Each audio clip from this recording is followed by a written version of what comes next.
Welcome to Kenton's videos. Enjoy the video. In this video, I will show you how to reset the oil life on your Lincoln MKC. This easy method ensures your vehicle's maintenance system is up to date after an oil change.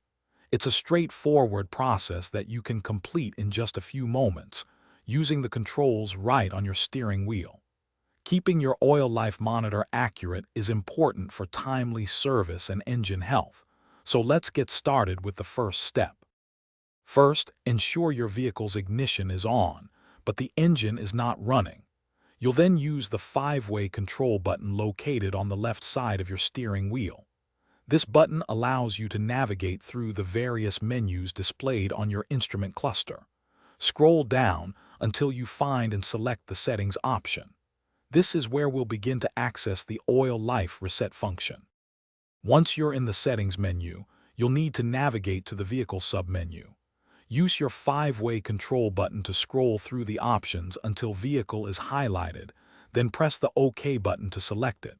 From there, continue scrolling until you see Oil Life Reset. Select this option to prepare for the final step. This ensures you're on the right track to completing the reset. To finalize the reset, press and hold the OK button on your steering wheel. Keep holding it down until the instrument cluster display shows that your oil life has been reset to 100%. Once you see this confirmation, you can release the button. Congratulations! Your Lincoln MKC's oil life monitor is now successfully reset, and you're all set until your next scheduled oil change. Great job! Thanks for watching. Consider subscribing if we helped you.